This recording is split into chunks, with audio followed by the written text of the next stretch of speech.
کہتے ہیں کسی زمانے میں پرندے انسانوں سے زیادہ عقل مند ہوا کرتے تھے اور وہ اپنا فیصلہ خود کرتے تھے۔ انہیں نہ تو کسی بادشاہ کی ضرورت تھی اور نہ ہی کسی وزیر کی جو انہیں اپنے فیصلے سناتا۔ وہ ایک دوسرے کے ساتھ ہنسی خوشی رہا کرتے تھے اور ایک دوسرے کے ساتھ محبتیں بانٹا کرتے تھے۔ ایک دفعہ ان کی ٹولی میں سے ایک لومڑی گزری جو اٹک اٹک کر چلتی جا رہی تھی۔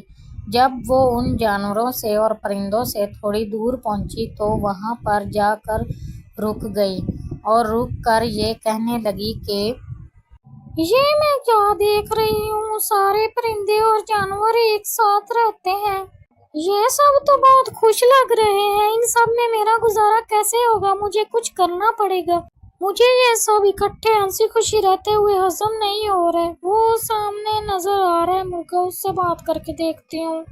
یہ کہہ کر لومڑی مرغے کے پاس آئی اور مرغے سے کہنے لگی کہ مرغے بھائی، تم تو بہت خوبصورت ہو، کیا تمہارے پنکھ ہیں؟ واہ، تمہارے سر پر تو تاج بھی بالکل ویسا ہے جیسا بادشاہوں کے سر پر ہوتا ہے، اگر تم حکومت کرو تو بہت کامیاب ہوگے، میری بات پر غور ضرور کرنا۔ یہ بات کہہ کر لومڑی آگے چلی گئی اور مرغا اس کی باتیں سوچنے لگا اور اس کی بات پر غور کرنے لگا، اور آہستہ آہستہ آگے چلتے ہوئے وہ ایک ندی کے پاس پہنچا اور کہنے لگا ککڑو، میں تو اتنا خوبصورت ہوں، مجھے تو پتہ ہی نہیں تھا۔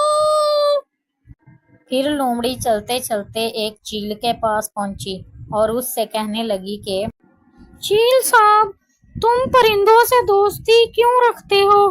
کیا تم ان سے زیادہ طاقتور نہیں ہو؟ تم تو ان کا شکار آسانی سے کر لو گے۔ یہ کہہ کر لومڑی وہاں سے چلی جاتی ہے اور چیل سوچتا ہے اور پھر تھوڑی دیر بعد بولتا ہے کہ یہ تو سچ کہہ رہی تھی، میں تو سب پرندوں سے زیادہ طاقتور ہوں، آج سے میں سب کا شکار کروں گا۔ وہ یہ کہہ کر کہیں اور چلا جاتا ہے اور چڑیا کو شک ہو جاتا ہے۔ جب وہ چڑیا اپنے گھونسلے کے پاس جاتی ہے تو رونے لگتی ہے۔ چڑیا کے انڈے ٹوٹے ہوئے ملتے ہیں، ادھر اور پرندوں کے بھی انڈے غائب ہوتے ہیں۔ وہ باقی پرندوں کو بلا کر کہتی ہے کہ جاؤ، تم سارے پرندوں کو اکٹھا کرو اور ان سے بات کرتے ہیں یہ کیا ماجرا ہے اور کیا ہو رہا ہے۔ چڑیا بھی یہی سوچ رہی ہوتی ہے اور مل کر سارے پرندوں کو ایک جگہ اکٹھا کرتے ہیں اور چڑیا کہتی ہے کہ دیکھو میری بہنوں اور بھائیوں، آج میرے انڈے کسی نے توڑ دیے، ان بھائیوں کے انڈے کسی نے غائب کر دیے، کل کو ہمارے بچے بھی غائب کر دیں گے، ہم کیا کریں گے، کہاں جائیں گے؟ ہم کسی کی حفاظت میں آنا چاہتے ہیں، ہمیں کسی کو اپنا بادشاہ بنانا ہی ہوگا۔ یہ چیل بھائی ہمارے بادشاہ بن جائیں، یہ ہم سب پرندوں سے بڑے ہیں، اگر یہ ہمارے بادشاہ بنیں گے تو ہم حفاظت میں رہیں گے، یہ ہم سب پرندوں سے زیادہ طاقتور ہیں، اگر یہ ہمارے بادشاہ بن گئے تو ہم سب حفاظت میں آ جائیں گے، تو کیا چیل بھیا آپ بادشاہ بنیں گے؟ ہاں، میں سوچ کر بتاؤں گا تم لوگوں کو، ایسے کیسے میں بادشاہ بن جاؤں، ساری ذمہ داری مجھ پر آ جائے گی، تم سب پرندوں کی حفاظت کرنا آسان کام ہے۔ نہیں چیل بھیا، آپ کو آج ہی بتانا پڑے گا، دن بدن حالات خراب ہوتے جا رہے ہیں جنگل کے۔ ٹھیک ہے، آج سے میں تم لوگوں کے دل سے حفاظت کروں گا، آج سے تم لوگ میری ذمہ داری ہو۔ آپ کا بہت بہت شکریہ، آج سے ہم سب پرندے خوشی خوشی رہیں گے، آج سے ہمارے انڈے کوئی نہیں توڑے گا۔ کچھ دنوں بعد چیل ان کا بادشاہ بن گیا اور ان کی حفاظت دل سے کرنے لگا۔ سارے جنگل میں سکون ہو گیا اور سب خوشی خوشی رہنے لگے۔ پھر ایک دن لومڑی نے ان کو ہنسی خوشی دیکھا اور کہنے لگی یہ کیا، میں نے اتنی محنت کی اور سب پر اثر ہی نہیں ہوا، اس بات کا میں ذرا چیل سے بات کرتی ہوں۔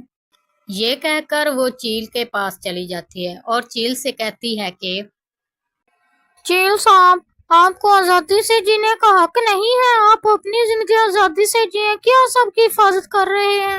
انہوں نے مجھے بادشاہ بنایا ہے، وہ لوگ مجھے دعائیں دیں گے، اب میں اپنی ذمہ داری سے کیسے مانگ سکتا ہوں؟